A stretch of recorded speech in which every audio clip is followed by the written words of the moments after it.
প্রিয় দেশবাসী, রাষ্ট্র কাঠামো সংস্কারের প্রস্তাব তৈরির লক্ষ্যে জাতীয় ঐকমত্য কমিশন নিরলসভাবে গত প্রায় 9 মাস ধরে কাজ করেছে। এই সময় কমিশন জুলাই গণঅভ্যুত্থানে অংশগ্রহণকারী রাজনৈতিক দলের প্রতিনিধিদের সঙ্গে দীর্ঘ আলাপ আলোচনা করেছে। অত্যন্ত সৌহার্দ্যপূর্ণ পরিবেশে ধৈর্য সহকারে রাজনৈতিক দলগুলো কমিশন কর্তৃক উত্থাপিত বিভিন্ন সংস্কার প্রস্তাব নিয়ে যুক্তিতর্ক উপস্থাপন করেছেন। মতের পার্থক্য থাকলেও তা কমিয়ে আনার চেষ্টা করেছেন। অনেক বিষয়ে ঐকমত্যে আসতে পেরেছেন। দেশবাসী সরাসরি সম্প্রচারের মাধ্যমে এই পুরো কার্যক্রম দেখতে পেরেছেন। এটি বাংলাদেশের রাজনীতির ক্ষেত্রে তো বটেই, পৃথিবীর অনেক দেশের জন্য এক অভূতপূর্ব ঘটনা। এটি ভবিষ্যৎ রাজনীতির জন্য আশাব্যঞ্জক। আমি ঐকমত্য কমিশনের সদস্যদের এবং রাজনৈতিক দলগুলোর নেতৃবৃন্দকে গণতান্ত্রিক চর্চার এই অসাধারণ আয়োজনকে সফল করার জন্য আবারও আন্তরিক ধন্যবাদ জানাচ্ছি। ঐকমত্য কমিশনের প্রণীত জুলাই সনদে সংবিধান বিষয়ক 30টি গুরুত্বপূর্ণ সংস্কার প্রস্তাবে রাজনৈতিক দলগুলোর মধ্যে ঐকমত্য তৈরি হয়েছে। এটি একটি ঐতিহাসিক অর্জন।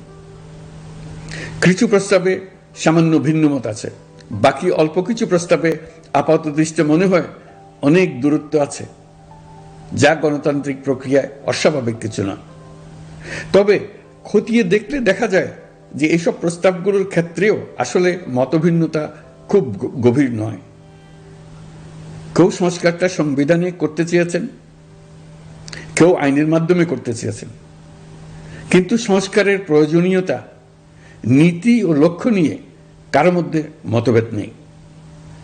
কাজেই রাজনৈতিক দলগুলোর প্রকাশ্য বক্তব্য যতখানি পরস্পর বিরোধী অবস্থানে আছে বলে মনে হয়, জুলাই সনদ সঠিকভাবে বিশ্লেষণ করলে ততখানি মত পার্থক্য দেখা যায় না। এটি আমাদের অনন্য অর্জন। এতে জাতি এগিয়ে যেতে সাহসী হয়। এসব বিবেচনায় রেখে এবং রাজনৈতিক দলগুলো কর্তৃক স্বাক্ষরিত জুলাই সনদকে মূল দলিল হিসেবে ধরে নিয়ে অন্তর্বর্তী সরকার আজকের উপদেষ্টা মণ্ডলীর সভায় জুলাই জাতীয় সনদ সংবিধান সংস্কার বাস্তবায়ন আদেশ 2025 অনুমোদন করেছে। এটা বিরাট খবর।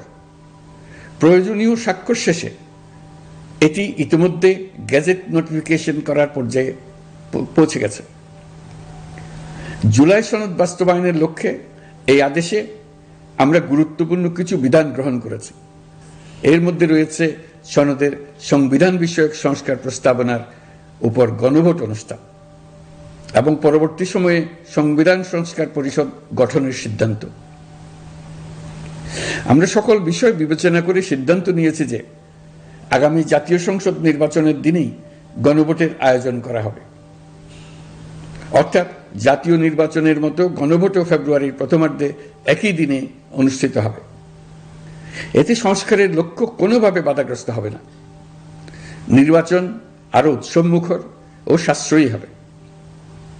গণভোট অনুষ্ঠানের লক্ষ্যে উপযুক্ত সময়ে প্রয়োজনীয় আইন প্রণয়ন করা হবে। জুলাই সনদের আলোকে আমরা গণভোটের ব্যালটে উপস্থাপনীয় প্রশ্নও নির্ধারণ করেছি। আমি প্রশ্নটি এখন আপনাদের সামনে পাঠ করে শোনাচ্ছি। প্রশ্নটি হবে এরকম: আপনি কি জুলাই জাতীয় সনদ সংবিধান সংস্কার বাস্তবায়ন আদেশ 2025 এবং জুলাই জাতীয় সনদের লিপিবদ্ধ সংবিধান সংস্কার সম্পর্কিত নিম্নলিখিত প্রস্তাবগুলোর প্রতি আপনার সম্মতি জ্ঞাপন করছেন? ক, নির্বাচনকালীন সময়ে তত্ত্বাবধায়ক সরকার, নির্বাচন কমিশন এবং অন্যান্য সাংবিধানিক প্রতিষ্ঠান জুলাই সনদে বর্ণিত প্রক্রিয়ার আলোকে গঠন করা হবে। খ, আগামী সংসদ হবে 2 কক্ষ বিশিষ্ট। জাতীয় সংসদ নির্বাচনে দলগুলোর প্রাপ্ত ভোটের অনুপাতে 100 জন সদস্য বিশিষ্ট একটি উচ্চকক্ষ গঠিত হবে এবং সংবিধান সংশোধন করতে হলে উচ্চকক্ষের সংখ্যাগরিষ্ঠ সদস্যের অনুমোদন দরকার হবে। গ, সংসদে নারীর প্রতিনিধি বৃদ্ধি, বিরোধী দল থেকে ডেপুটি স্পিকার ও সংসদীয় কমিটির সভাপতি নির্বাচন, প্রধানমন্ত্রীর মেয়াদ সীমিতকরণ, রাষ্ট্রপতির ক্ষমতা বৃদ্ধি, মৌলিক অধিকার সম্প্রসারণ, বিচার বিভাগের স্বাধীনতা ও স্থানীয় সরকার সহ বিভিন্ন বিষয়ে যে 30টি প্রস্তাবে জুলাই জাতীয় সনদে রাজনৈতিক দলগুলোর ঐকমত্য হয়েছে, সেগুলো বাস্তবায়নে আগামী নির্বাচনে বিজয়ী দলগুলো বাধ্য থাকবে। ঘ, জুলাই সনদে বর্ণিত অন্যান্য সংস্কার রাজনৈতিক দলগুলোর প্রতিশ্রুতি অনুসারে বাস্তবায়ন করা হবে। গণভোটের দিন এই 4টি বিষয়ের উপর একটি মাত্র প্রশ্নে আপনি হ্যাঁ বা না ভোট দিয়ে আপনার মতামত জানাবেন। গণভোটের সংখ্যাগরিষ্ঠ ভোট হ্যাঁ সূচক হলে আগামী সংসদ নির্বাচনে নির্বাচিত প্রতিনিধি নিয়ে একটি সংবিধান সংস্কার পরিষদ গঠিত হবে। এই প্রতিনিধিগণ একই সাথে জাতীয় সংসদের সদস্য হিসেবে দায়িত্ব পালন করবেন। পরিষদ তার প্রথম অধিবেশন শুরুর তারিখ হতে 180 কার্যদিবসের মধ্যে সংবিধান সংস্কার করবে। সংবিধান সংস্কার সম্পন্ন হওয়ার পর 30 কার্যদিবসের মধ্যে সংসদ নির্বাচনে প্রাপ্ত ভোটের সংখ্যানুপাতে উচ্চকক্ষ গঠন করা হবে। এর মেয়াদ হবে নিম্নকক্ষের শেষ কার্যদিবস পর্যন্ত। জুলাই সনদ বাস্তবায়নের অঙ্গীকারনামা অনুসারে সংবিধানে জুলাই জাতীয় সনদ অন্তর্ভুক্ত করার ব্যবস্থা গ্রহণ করা হবে। এটিও আজকে অনুমোদিত আদেশে উল্লেখ করা হয়েছে। প্রিয় দেশবাসী, অভ্যুত্থানের পর দায়িত্ব গ্রহণ করে অর্থনীতিকে গভীর গহ্বর থেকে উদ্ধার করা ছিল আমাদের জন্য একটা বিরাট চ্যালেঞ্জ। গত 15 মাসে আমরা সেই চ্যালেঞ্জ উতরাতে সক্ষম হয়েছে।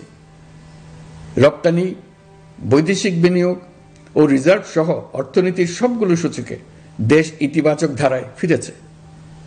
লুট হয়ে যাওয়া ব্যাংকিং খাত ইতিমধ্যে ঘুরে দাঁড়িয়েছে। মানুষের আস্থা ফিরে এসছে। ব্যাংকিং খাতকে আরো শক্তিশালী করতে নানামুখী পদক্ষেপ চলমান রয়েছে। অভ্যুত্থান পরবর্তী সময়ে বিভিন্ন দেশের বৈদেশিক বিনিয়োগ হ্রাস পেলেও বাংলাদেশে গণ অভ্যুত্থান পরবর্তী প্রথম বছরে বৈদেশিক প্রত্যক্ষ বিনিয়োগ অর্থাৎ এফডিআই 19.13% বৃদ্ধি পেয়েছে। এটি বৈশ্বিক প্রবণতার বিপরীতে এক অনন্য অর্থনৈতিক দৃষ্টান্ত স্থাপন করেছে। আগামী সপ্তাহে ডেনমার্ক ভিত্তিক মায়ার্স গ্রুপের মালিকানাধীন এপিএম টার্মিনালস বিভি এর সঙ্গে লালদিয়া কন্টেইনার টার্মিনাল প্রকল্পে 30 বছরের কনসেশন চুক্তি স্বাক্ষর হতে যাচ্ছে। এই চুক্তির আওতায় ইউরোপীয় এই কোম্পানি $550 মিলিয়ন বিনিয়োগ করবে। এটি এই যাবৎকালে বাংলাদেশে ইউরোপের সর্বোচ্চ একক বিনিয়োগ। লালদিয়া হবে দেশের প্রথম বিশ্বমানের গ্রিন পোর্ট। প্রিয় দেশবাসী, প্রায় 1.5 যুগ ধরে আমাদের জনগণ ভোটাধিকার থেকে বঞ্চিত ছিলেন। তারা আজ আসন্ন নির্বাচনে তাদের ভোটাধিকার প্রয়োগ করার জন্য উন্মুখ হয়ে আছেন। আগামী ফেব্রুয়ারিতে সুষ্ঠু নির্বাচন অনুষ্ঠানের বিষয়ে অভ্যুত্থানের সপক্ষের রাজনৈতিক দলগুলোকে অবশ্যই ঐক্যবদ্ধ থাকতে হবে। তা না হলে জাতি এক মহাবিপদের সম্মুখীন হবে। এই সম্পর্কে আমি আগেও একাধিকবার আমার আশঙ্কা প্রকাশ করেছি। ফ্যাসিবাদের বিরুদ্ধে 2024 জুলাইয়ে মৃত্যুর মুখোমুখি শির উঁচু করে দাঁড়িয়ে দেশবাসী যে ঐক্য গড়ে তুলেছিল, আমরা জীবিতরা যেন অল্প স্বল্প ভিন্নমত ও লঘু বিবাদে জড়িয়ে তার মর্যাদা ক্ষুণ্ণ না করি। 133 শিশু, শত শত তরুণ তরুণী, নারী পুরুষের মৃত্যু, হাজার হাজার মানুষের অঙ্গহানির যে আত্মত্যাগ, সেটিকে আমাদের সম্মান জানাতেই হবে। দেশের আপামর জনগণ সামান্য যা চায় তা হচ্ছে এই অগণিত হতাহতের স্মৃতির প্রতি শ্রদ্ধা জানিয়ে আমরা সবাই যেন ভিন্ন মতের প্রতি সহিষ্ণুতা দেখাই। দলীয় স্বার্থ অতিক্রম করে সম্মিলিত আকাঙ্ক্ষা ও জাতীয় চাওয়াকে ঊর্ধ্বে তুলে ধরি। তাই আমি আশা করি আমাদের এই সিদ্ধান্ত জাতির বৃহত্তর স্বার্থে রাজনৈতিক দলগুলো মেনে নেবে। একটি উৎসবমুখর জাতীয় নির্বাচনের দিকে জাতি এগিয়ে যাবে। এর মাধ্যমে আমরা নতুন বাংলাদেশে প্রবেশ করব। আমরা নতুন বাংলাদেশ গড়ার দ্বার প্রান্তে এসে পৌঁছলাম। মহান আল্লাহ আমাদের সহায় হন, আমাদের আশা মহান আল্লাহ পূরণ করুন। আল্লাহ হাফেজ, সবাইকে ধন্যবাদ।